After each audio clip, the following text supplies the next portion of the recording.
बिस्मिल्लाहिर्रहमानिर्रहीम, अस्सलाम वालेकुम। प्रोग्राम सच बोलो के साथ मैं हूं साकिब सलीम कुरैशी। आज के प्रोग्राम में बात होगी एक बार फिर अजब करप्शन की गज़ब कहानी के हवाले से।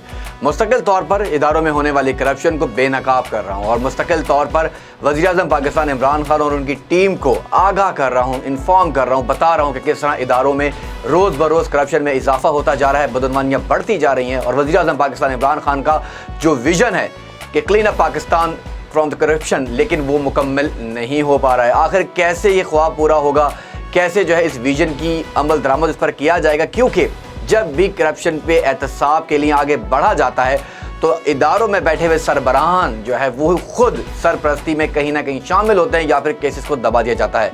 प्रोग्राम में आज एक बार फिर बात होगी कैपिटल डेवलपमेंट अथॉरिटी के हवाले से और साथ बात होगी फेडरल इन्वेस्टिगेशन एजेंसी FIA के हवाले से भी कि जिस तरह कैपिटल डेवलपमेंट अथॉरिटी CDA और FIA इनकी मिली भगत से, अब बड़ी जिम्मेदारी के साथ लफ्ज़ इस्तेमाल कर रहा हूँ कि मिली भगत से जो करप्ट अफसरान हैं उनकी पुष्पनाई की जा रही है, उन्हें रियायत दी जा रही है और किस तरह बोगस और जाली अलॉटमेंट और CDA के नुकसान पहुँचाने वाले अफसरान और फिर इस्लामाबाद में मौजूद वो जाली सरमायाकार या मुतवस्तित के वो लोग जो अपना पैसा इन्वेस्ट करते हैं वो किस तरह इन लोगों को नुकसान पहुँचाते जा रहे हैं।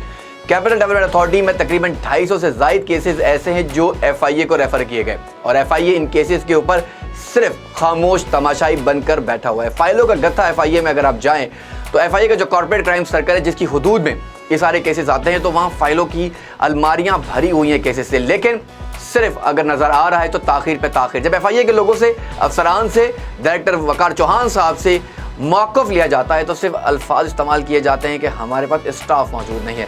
वज़ीर-ए-आज़म पाकिस्तान इमरान खान जब एक बार फिर कहते हैं कि एहतसाब के अमल को तेज़ करूँगा और एहतसाब के अमल को शफाफ करूँगा, लेकिन हकीकत इसके बरअक्स नज़र आती है। कैपिटल डेवलपमेंट अथॉरिटी के जो इस वक्त मुस्तकिल चेयरमैन जिन्हें लगा दिया गया है आमिर अली अहमद खान, जिन पे पहले ही 2 जिम्मेदारियां थी, अब एक जिम्मेदारी की तरफ तेज़ी से आगे बढ़ते हुए नजर आ रहे हैं, जिन्हें आर्जी चार्ज लेकर अब मुस्तकिल तौर पर कैपिटल डेवलपमेंट अथॉरिटी का चेयरमैन लगा दिया गया है। उनकी मौजूदगी में करप्शन तेज़ी से बढ़ती जा रही है। 2019 से लेके और अब तक जिस तरह जाली और बोगस प्लॉटों की अलॉटमेंट हुई है उस पर खामोशी इख्तियार की गई है। Sector D13, sector I11, sector I12 के वो जाली और बोगस प्लॉट जिन्हें ऑलरेडी CDA को पकड़वा के दिए, उनको दरख्वास्तें दी, उन फाइलों के नंबर भी दिए, उन नंबरों के बाद खुद कैपिटल डेवलपमेंट अथॉरिटी ने अपनी इंक्वायरियाँ की हैं, लेकिन बड़े अफसोस के साथ कहना पड़ता है कि आज तक किसी अफसर में सरकारी तौर पर जुर्रत नहीं है कि इन फाइलों को कैंसिल करके उन मासूम लोगों को, उन मासूम सरमायाकारों को, उनकी सरमायाकारी को महफूज किया जाए, जिन्हें इस्लामाबाद के नामवर डीलर्स अगर मैं इस्तेमाल करूं, जो कि नाम देहात बल्कि डीलर्स हैं, जिन्होंने कैपिटल डेवलपमेंट अथॉरिटी के अफसरान के साथ मिलकर जाली प्लॉट तैयार की, जाली फाइलें तैयार की और उसके बाद उन्हें एक आम सादा सरमायाकारों को बेचकर खुद करोड़ों रुपए कमा लिए। और इन सब से बाखबर रहे हैं चेयरमैन CDA आमिर अली अहमद खान साहब, लेकिन उन्होंने खामोशी इख्तियार की है क्योंकि CDA के अंदर जिस तरह बदनवानियाँ बढ़ती जा रही हैं और जिस तरह डेपुटेशन पे आए हुए रेलवे के अफसरान को तैनात करके मन चाहे लोगों को नवाजा जा रहा है, जिसका ऑलरेडी केस भी इस वक्त इस्लामाबाद हाई कोर्ट में चल रहा है, उस पर भी खामोशी हमें नजर आती है। जाली FIR बनवाई जाती हैं, लेकिन मुकदमात को फेस करने की जब बात की जाती है तो फिर बरी जमा हो जाते हैं। आखिर क्या वजह है, कौन किसको बचा रहा है, क्यों बचा रहा है? यहाँ एक बार फिर चंद इंक्वायरीज की बात करूंगा जो सेक्टर D13 के हवाले से है, जिसमें प्लॉट नंबर सेक्टर D13 का प्लॉट नंबर 38, 39, 40 और इसके अलावा 22C, plot number 2C, 23C और प्लॉट नंबर 85।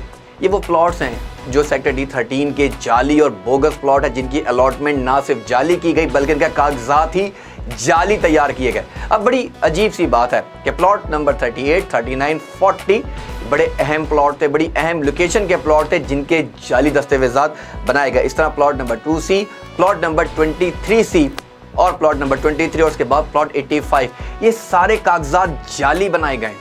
अब ये जाली कागजात बनाने वाले कौन लोग थे, आखिर क्यों CDA खामोश है, क्यों सिक्योरिटी डायरेक्टर मन्नान खामोश है, क्यों इस वक्त जो मेंबर स्टेट नवीद इलाही साहब हैं वो खामोश हैं, क्यों खामोश है FIA जिसके पास इंक्वायरी लगी हुई है और तकरीबन इंक्वायरी लगे अब 6 से 7 माह का अरसा हो चुका है, लेकिन सब ने खामोशी साधी हुई है। ठीक इसी तरह गुज़िश्ता साल एक और केस FIA को रेफ़र किया गया था और तकरीबन 12 केसेस ऐसे जाली प्लॉट थे I11 के जिन्हें जाली और बोगस बनाया गया, जिनकी AC रजिस्ट्रार मौजूद नहीं थे, जिनके एम्बोज जाली थे, वो सारे काम CDA में हुए। इसकी इंक्वायरी पहुंची इन्वेस्टिगेशन ऑफिसर क्राइम सर्कल के ताहिर खान साहब से। ताहिर खान साहब जो पूरे साल सिर्फ उन्होंने खामोशी इख्तियार की और उन्होंने मुल्जिमान को फ़ायदा पहुंचाया, और बहुत ज़्यादा केस परसू करने के बाद और ख़बरें देने के बाद और खबरों को पीछे फॉलो करने के बाद एक FIR दर्ज की गई, और उसका मुकदमा जो प्लॉट नंबर था 1701, सिर्फ उस 1701 प्लॉट नंबर का जो है वो मुकदमा दर्ज किया गया, जिसमें मुल्जिमान के ख़िलाफ़ जो केस बनाया गया इतना कमज़ोर केस था कि उन्हें आसानी से अदालत में ज़मानतें मिल गईं। लेकिन उनमें मौजूद वो बहुत सारे प्लॉट, जिसमें 1403, 1587, 1653C, 1160, 1701 जिस पर ऑलरेडी मुकदमा हो चुका है, 2 महीने पहले मुकदमा हुआ, उसके बाद मुल्जिमान को रिलीफ दिया गया, जमानतें हो गई। फिर प्लॉट नंबर 1703, 1654 ये I-11-2 के प्लॉट हैं। इसके मुकदमे में बहुत ज़्यादा ताख़ीरी हरबे ना सिर्फ इस्तेमाल किए गए बल्कि FIA को मैनेज किया गया। बड़ी जिम्मेदारी से कह रहा हूँ मैनेज किया गया, क्योंकि जब मैं FIA कवरेज पे जाता रहा हूँ, खबरों के लिए जाता रहा हूँ, तो फिर मुझे भी वहाँ से थ्रेट्स आना शुरू हुए और बार बार कहा गया कि इन केसेस को फॉलो ना करें। फिर एक ये नाम दिया गया कि चंद सहाफ़ियों का झगड़ा है। सहाफ़ियों के झगड़े की अगर बात होती, जो सहाफ़ी भी इसमें इन्वॉल्व है, तो इससे यकीनी तौर पर इनके खिलाफ कार्रवाई करनी चाहिए। ना तो मेरा कोई प्लॉट है और ना ही मैंने कोई जाली और बोगस अलॉटमेंट में कोई सरमायाकारी की हुई है। लेकिन जिस तरह कार्रवाइयों को ये बात कह के रोका जाता है कि जनाब अली हमारे पास तो स्टाफ ही नहीं है, अगर आपके पास स्टाफ नहीं है तो इतने सारे लोग जो केसेस दबाते जा रहे हैं, जिसमें इससे पहले यूटिलिटी स्टोर कॉर्पोरेशन का केस था, उसे भी दबा दिया गया है, क्योंकि मुल्जिमान को सिर्फ और सिर्फ ताख़ीरी हरबे इस्तेमाल करके उन्हें रिलीफ दिया जा रहा है। ठीक इसी तरह प्लॉट नंबर 275 और 111 I-11-1 के ये प्लॉट हैं। इससे पहले वाले I-11-2 के प्लॉट थे। यानी इन प्लॉटों में ताख़ीरी हरबे इस्तेमाल किए जा रहे हैं। इंक्वायरी में एक FIR आपने 1.5 साल में देखे बड़ा कारनामा किया है। डायरेक्टर वकार चौहान साहब के ऊपर ये उनकी कारकर्दगी के ऊपर, उनके स्टाफ की कारकर्दगी के ऊपर एक सवालिया निशान लगा देती है। तो इस तरह ऐसे न जाने कितने केसेस FIA में मौजूद हैं जिन पर कार्रवाइयाँ अमल में नहीं लाई जा रही हैं। FIA के जो अफसरान हैं वो एक बड़े तरीके के साथ एक लेटर लिखता है, और लेटर लिख के ये शो किया जाता है मीडिया में कि हम बड़ा काम कर रहे हैं। 35 प्लॉटों की इंक्वायरी के दावे किए गए, और 35 प्लॉटों के जो मुकदमात के लिए जो फाइलें दस्तावेज़ात थी I-11-2 की और I-12 की, वो कैपिटल डेवलपमेंट अथॉरिटी ने FIA के हवाले की। लेकिन FIA ने वहाँ भी खामोशी इख्तियार, क्योंकि 35 प्लॉटों की अगर कीमत अंदाज़ा किया जाए, अंदाज़ा होगा कि कितने लोगों को नुकसान पहुँचाया गया। लेकिन इन सब में भी खामोशी इख्तियार की गई, किसी तरह के मुकदमे को आगे नहीं बढ़ाया गया। ठीक इसी तरह ये पेपर मेरे पास मौजूद है, जिसमें सेक्टर I-12-4 के वो केसेस, वो मुकदमात जिनके लिए FIA ने एक्शन लेने की कोशिश तो की, लेकिन कहीं ना कहीं से उसे दबा दिया गया। कौन से लोग हैं, किन्हें बचाया जा रहा है, और क्या वजह है कि कैपिटल डेवलपमेंट अथॉरिटी ने जो इंटरनल महकमाना कार्रवाइयाँ की थी, उसके बावजूद उन केसेस को, उन फाइलों को कैंसिल नहीं किया गया।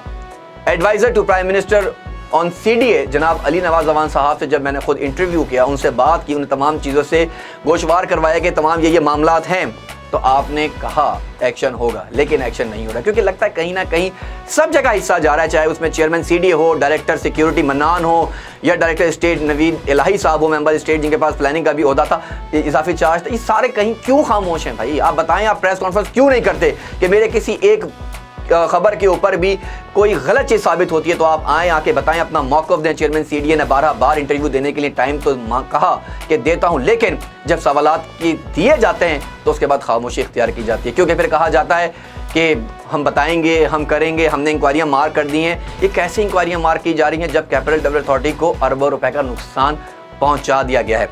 क्या वजह है इन प्लॉटों को रोका जा रहा है? कुछ और प्लॉट हैं जो आज आपके साथ मैं शेयर करूंगा, जिसमें प्लॉट नंबर 11 सेक्टर D13-2 का, और ये प्लॉट सर्विस रोड है। ये प्लॉट किसका है? इस प्लॉट के पीछे किसने कितने पैसे लगाए? ये जाली और बोगस प्लॉट किस घर में बनाया गया, किस सेक्टर में बनाया गया? अब तो बड़े बड़े सेक्टर्स और बड़े बड़े लोग इसमें शामिल होते जा रहे हैं। पूरे इस्लामाबाद को जाली अलॉटमेंट से घेर करके फंसा दिया गया है, और ये सारा पैसा गया है डीलर्स की जेब में। ये बड़े बड़े डीलर्स हैं, जिसमें उमर फारूक शामिल है, जिसमें उसका कारिंदा हसन अख्तर शामिल है, जिसमें फरहान खान, राना फरहान, पता नहीं कौन कौन से लोग शामिल हैं। ये इतने सारे नाम हैं जिन्होंने पहले जिनके खिलाफ खबरें दी गई तो इन्होंने पोलियो क्लिनिक के बाहर हमारे जो प्रेसिडेंट हैं परवेज चौका साहब, उनके ऊपर कातलाना हमला किया, जाहिद कुराई के ऊपर कातलाना हमला किया, उस पर तशद्दुद वाक़यात किए गए, उसको मारा पीटा गया, और सिर्फ इसलिए कि खबरें रुकवा दी जाएँ। फिर जब इस्लामाबाद की हदूद में सारे कारनामे हो जाते हैं और इस्लामाबाद की पुलिस को जब एक्टिव किया जाता है तो फिर इस्लामाबाद पुलिस भी दरखास्तों पे केसेस आगे फॉरवर्ड कर करके शायद मुल्ज़िमान को ही रिलीफ दे रही होती है, क्योंकि शवाहिद किसी को भी नज़र नहीं आ रहे हैं। जब अखबारात में खबरें शाया की जाती हैं, प्रोग्राम नशर किए जाते हैं, 12 बार आपको चैलेंज किया जाता है, बुलाया जाता है कि आइए अपने मौक़िफ़ दीजिए, बताइए चेयरमैन साहब, बताइए तर्जुमान CDA साहब, बताइए मेंबर स्टेट साहब, डायरेक्टर सिक्योरिटी मन्नान साहब, बताइए कि आखिर जितने प्लॉट मैंने बताए हैं इन सब की इंक्वायरीज आपने की और आप ही की अपनी तमाम शवाहिद मेरे पास मौजूद हैं। आप अगर अब सामने नहीं आते तो तमाम रिकॉर्डिंग्स और तमाम शवाहिद चलाने पर मैं मजबूर होऊंगा और दुनिया के सामने बताऊंगा कि किस तरह आप लोगों ने इनकी इंक्वायरीज बड़ी जोर लगाने के बाद इन इंक्वायरीज को करवाया गया और इंक्वायरीज की रिपोर्ट्स क्या कहती हैं जिन्हें दबाने की कोशिश की गई है।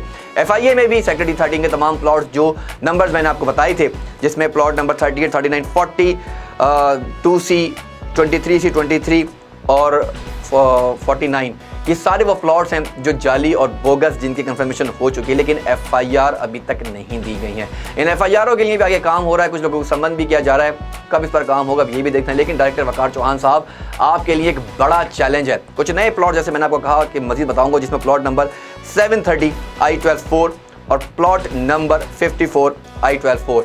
ये प्लॉट नंबर 730 और 54 I-12-4 का ये प्लॉट किसके नाम पर है? इन प्लॉटों का ट्रांसफ़र होता है 29/9/2020 को। पहला प्लॉट 730 जिसका ट्रांसफ़र होता है 29/9/2020 को। दूसरा प्लॉट नंबर 54 जिसका ट्रांसफ़र होता है 18/1/2020 को। इन सब पे भी आपको आगाह किया था।